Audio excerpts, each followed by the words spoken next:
BJP के वरिष्ठ नेता लालकृष्ण आडवाणी गांधीनगर से चुनाव लड़ने के लिए माने। कल आडवाणी को मिला था गांधीनगर से टिकट। गांधीनगर से टिकट मिलने के बाद नाराज हुए थे लालकृष्ण आडवाणी। आडवाणी भोपाल से चाहते थे टिकट। नाराज आडवाणी को मनाने में जुटे थे बीजेपी के कई दिग्गज। सुषमा स्वराज, राजनाथ सिंह और नितिन गडकरी कर रहे थे आडवाणी से मान मनौवत। राजनाथ सिंह ने दिया था बयान, भोपाल और गांधीनगर जहां से आडवाणी चाहें वहां से लड़ सकते हैं चुनाव। आडवाणी ने जारी किया बयान, कहा गुजरात के गांधीनगर से ही लड़ूंगा चुनाव। पार्टी अध्यक्ष राजनाथ सिंह को फैसला बता दिया।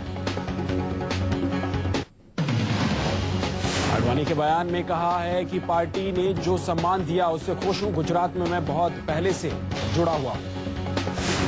लालकृष्ण आडवाणी के फैसले से ली बीजेपी नेताओं ने चैन की सांस। इन चुनाव से पहले आडवाणी को मनाना था बीजेपी के दिग्गजों के लिए बड़ी चुनौती।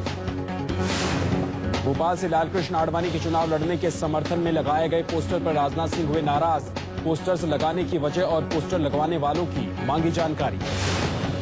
पार्टी अध्यक्ष राजनाथ सिंह की नाराजगी के बाद आनन फानन में हुए हटाए गए पोस्टर लगाने वालों की होगी सीसीटीवी फुटेज से पहचान। तमिलनाडु में बीजेपी को मिले 5 साथी। बीजेपी ने डीएमडीके, पीएमके, एमडीएमके और 2 क्षेत्रीय पार्टियों के साथ किया गठबंधन। लालकृष्ण आडवाणी के बाद बीजेपी के वरिष्ठ नेता जसवंत सिंह हुए नाराज। जसवंत सिंह राजस्थान के बाड़मेर से लड़ना चाहते हैं चुनाव। पसंदीदा सीट से टिकट नहीं मिलने पर जसवंत ने पार्टी के खिलाफ मोर्चा खोल दिया है। जसवंत ने दी चेतावनी कि उन्हें बाड़मेर से टिकट नहीं मिला तो वो निर्दलीय चुनाव लड़ेंगे। जसवंत सिंह बाड़मेर से टिकट पर अड़े हुए हैं तो बीजेपी उन्हें जोधपुर से लड़ाना चाहती थी। सूत्रों की माने तो पार्टी हाल ही में बीजेपी में आए कर्नल सोना राम को बाड़मेर से टिकट देना चाहती है। पिछली बार जसवंत सिंह दार्जिलिंग सीट से चुनाव जीते थे, लेकिन इस बार जसवंत को अपने गृह जिले बाड़मेर से टिकट चाहिए। बीजेपी प्रवक्ता निर्मला सीतारमण ने किया जसवंत सिंह की नाराजगी से इनकार। पार्टी का कहना है कि राजस्थान में ऐसा कोई विवाद नहीं है। नरेंद्र मोदी ने आज महाराष्ट्र के वर्धा में किसानों की रैली को किया संबोधित। नरेंद्र मोदी ने कांग्रेस पर बोले तीखे हमले। नरेंद्र मोदी ने कांग्रेस पर बोला हमला, कहा कांग्रेस ने देश को किया है बर्बाद। कांग्रेस का बोरिया बिस्तरा पैक करने का आ गया है समय। राहुल गांधी को एक बार फिर से मोदी ने कहा शहजादा। मोदी बोले शहजादे वोट के लिए देश की जनता के आंखों में धूल झोंक रहे हैं। कांग्रेस पर नरेंद्र मोदी का बड़ा आरोप, देश के किसान मर रहे हैं लेकिन यूपी सरकार चैन से सोती है। कहा कांग्रेसी नेता केवल वोट की जुगत में ही लगे हुए हैं। महाराष्ट्र की वर्धा सीट से बीजेपी ने रामदास तड़स को बनाया है उम्मीदवार। वर्धा सीट कांग्रेस की प्राइमरी सीट मानी जाती है। कांग्रेस उपाध्यक्ष राहुल गांधी ने आज हिमाचल प्रदेश के धर्मशाला में की रैली। राहुल गांधी ने एक बार फिर से नरेंद्र मोदी और आरएसएस पर हमला बोला। रैली से पहले राहुल गांधी ने पूर्व फौजियों के साथ लगाई अपनी चौपाल। सरहद के सिपाहियों ने कांग्रेस उपाध्यक्ष के सामने अपना दर्द बयां किया। राहुल की चौपाल में पूर्व फौजियों ने 1 रैंक और पेंशन पर राहुल को शुक्रिया कहा। पूर्व फौजियों ने राहुल के साथ बातचीत की। राहुल गांधी का हिमाचल का ये पहला दौरा था। हिमाचल में लोकसभा की 4 सीटें हैं। 2009 में हिमाचल से कांग्रेस को मिली थी केवल 1 सीट। हिमाचल प्रदेश कांग्रेस और राहुल गांधी के लिए सीटें जीतने की है बड़ी चुनौती। राहुल गांधी ने लोगों को बताया कि कांग्रेस ही देश के लिए अच्छा विकल्प।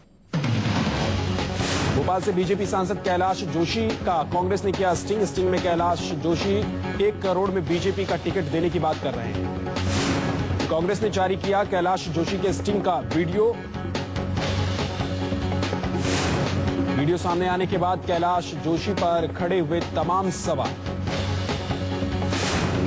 कैलाश जोशी ने सारे आरोपों को बताया बेबुनियाद। कहा बीजेपी में सीटें नहीं बिकती, अगर ऐसा होता तो वो 40 साल में कमा लेते करोड़ों रुपए। कैलाश जोशी वही नेता हैं जिन्होंने लालकृष्ण आडवाणी के लिए भोपाल से सीट छोड़ दी थी। स्टिंग में कैलाश जोशी किससे बात कर रहे हैं ये अभी तक पता नहीं चला। आरजेडी अध्यक्ष लालू प्रसाद यादव ने आज पाटलिपुत्र संसदीय क्षेत्र का दौरा किया। लालू यादव के साथ आरजेडी से उम्मीदवार उनकी बेटी मीसा यादव भी मौजूद थी। अपनी बेटी को पाटलिपुत्र से जिताने के लिए लालू यादव ने एक रैली को किया संबोधित। रैली के बाद एक रोड शो के जरिए भी वोट देने की अपील।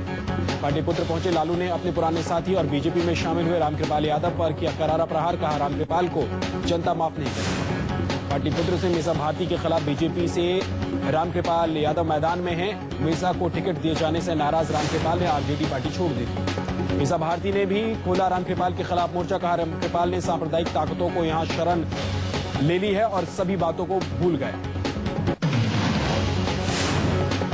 मौलाना तौकीर रजा ने किया ऐलान कि अगर केजरीवाल वाराणसी से लड़ेंगे तो वो करेंगे पूरा सहयोग। चर्चा में है कि वाराणसी नरेंद्र मोदी के खिलाफ अरविंद केजरीवाल लड़ सकते हैं। गुड़गांव से आम आदमी पार्टी के उम्मीदवार योगेंद्र यादव जोर शोर से कर रहे हैं चुनाव प्रचार। योगेंद्र यादव ने कांग्रेस और बीजेपी पर किया वार। कहा कि कांग्रेस मैदान छोड़ चुकी है जबकि हरियाणा में बीजेपी कमजोर है। यूपी में मुजफ्फरनगर में चेकिंग के दौरान मिले 1.5 करोड़ रुपए। पुलिस ने टाटा मैक्स गाड़ी से बरामद किए करोड़ रुपए।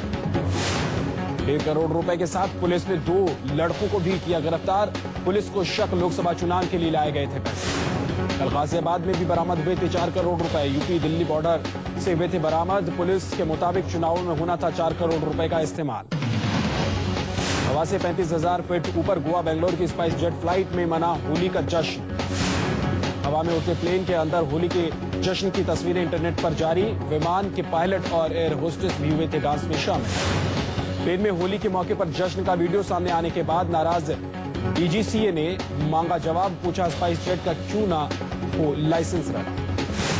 डीजीसीए ने हवा में डांस को माना यात्रियों की जान से खिलवाड़, लेकिन स्पाइस जेट और एविएशन एक्सपर्ट इसे सेफ्टी वायलेंस नहीं मान रहे हैं। स्पाइस जेट की सफाई होली का ये डांस केवल 2.5 मिनट का था। इस दौरान क्रू मेंबर प्लेन में थे मुस्तैद। यात्रियों की सुरक्षा से नहीं हुआ कोई खिलवाड़। स्पाइस जेट की दलील की विदेशी एयरलाइंस में इस तरह का आयोजन है आम बात, लेकिन भारत में मुसाफिरों को इस तरह का सरप्राइज देना है नया।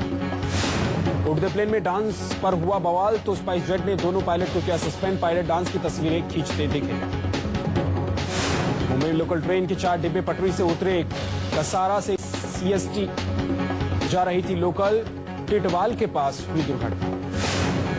लोकल ट्रेन से हुई इस दुर्घटना में 1 यात्री की मौत, 4 घायल। कल्याण से कसारा जाने और आने वाली सेवाएं हुई प्रभावित।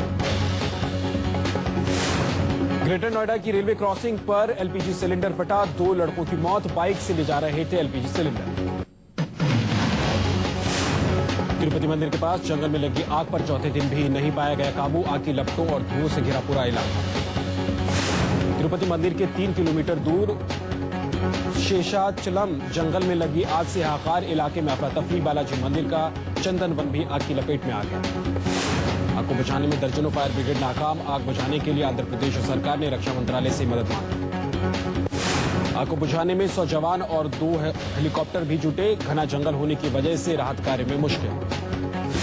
प्रशासन को शक, लकड़ी तस्करों ने लगाई है जंगल में आग। जंगल में है दुर्लभ पेड़ और जड़ी बूटी। आग की वजह से जंगल में बहुत नुकसान। दिल्ली के बसंत विहार में मिला फ्लैट में एक लड़की का शव। लड़की नॉर्थ ईस्ट की रहने वाली है।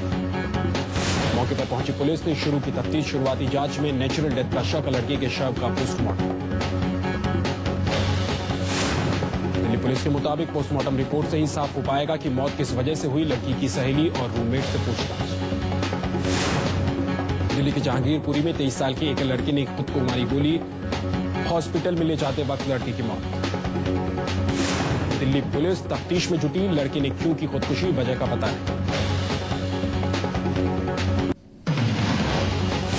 दिल्ली के राजौरी गार्डन इलाके में D43 नंबर मकान में अचानक ब्लास्ट। इलाके में फैली दहशत। बीती रात करीब 11:15 बजे मकान की छत पर लगा सोलर वाटर बॉयलर में तेज आवाज के साथ ब्लास्ट हुआ। मकान के चारों तरफ करीब आधे किलोमीटर के इलाके में मकानों के शीशे टूटे। ब्लास्ट इतना तेज था कि बगल वाले मकान के दरवाजे भी टूट गए, साथ ही छत के कई हिस्से भी गिर गए। अंडरवर्ल्ड डॉन से बिल्डर बने अश्विन नाइक पर पुलिस का शिकंजा। नाइक और उसके साथी अशोक जादव को पुलिस ने बीती रात किया गिरफ्तार। अश्विन नाइक और अशोक जादव दोनों को कोर्ट में किया गया पेश। 1990 के दशक में अंडरवर्ल्ड के जिन आकाओं की टूटी बोलती थी उनमें से एक है अश्विन नाइक। मुंबई की शक्ति मिल में महिला पत्रकार और टेलीफोन ऑपरेटर के साथ हुए गैंगरेप का आया फैसला। 4 आरोपी दोषी करार। शुक्रवार को सजा सुनाई जाएगी। गैंगरेप की ये दोनों अलग अलग वारदातें पिछले साल वीरान पड़े शक्ति मिल में हुई थी। फोटो पत्रकार के साथ गैंगरेप करने वाले 5 आरोपियों में से 3 ने पहले ही किया था टेलीफोन ऑपरेटर के साथ गैंगरेप। महिला पत्रकार अपने दोस्त के साथ फोटो शूट के लिए आई थी शक्ति मिल। इसी दौरान 5 दरिंदों ने पीड़ित लड़की के दोस्तों को बंधक बनाकर लूटी लड़की की आबरू। बड़ी मशक्कत के बाद मुंबई पुलिस ने 5 आरोपियों पर कसा था शिकंजा। महिला पत्रकार का मामला सामने आने के बाद टेलीफोन ऑपरेटर ने भी किया था इंसाफ के लिए लड़ने का फैसला। 5 आरोपियों में एक जुर्नैल आरोपी था। जुर्नैल आरोपी पर चल रहा है अलग से अदालत में फैसले के वक्त महाराष्ट्र के गृह मंत्री आर पाटिल भी थे मौजूद। लापता मलेशियाई प्लेन पर ऑस्ट्रेलिया के पीएम टोनी अबॉट ने किया बड़ा खुलासा। पीएम का दावा कि विमान का मलबा देखा गया। ऑस्ट्रेलिया के पीएम के मुताबिक सैटेलाइट से मिली तस्वीरों में विमान को 2 टुकड़े में देखा गया है। ऑस्ट्रेलिया ने अपनी सेना के ओरियन विमानों को टुकड़ों की तलाश में भेजा। 13 दिनों से लापता विमान सबसे बड़ा रहस्य बना हुआ है। जांच एजेंसियों ने दावा किया था कि विमान को हाईजैक किया गया है। विमान में 5 भारतीयों समेत 239 यात्री थे सवार। विमान ने कोलालंपुर से बीजिंग के लिए भरी थी उड़ान। 1 घंटे बाद ही लापता हो गया था। विमान की तलाश में 28 देश जुटे हुए हैं। भारतीय नेवी और एयरफोर्स ने भी विमान की तलाश शुरू कर दी है। अमेरिकी नौसेना ने जांच से खींचे हाथ। जाने माने लेखक और वरिष्ठ पत्रकार खुशवंत सिंह नहीं रहे। 99 साल की उम्र में हुआ खुशवंत सिंह का निधन। प्रधानमंत्री मनमोहन सिंह ने खुशवंत सिंह के निधन पर जताया शोक। प्रधानमंत्री मनमोहन सिंह ने ट्वीट कर कहा, वो एक प्रतिभाशाली लेखक, भरोसेमंद टिप्पणीकार और प्यारे दोस्त थे।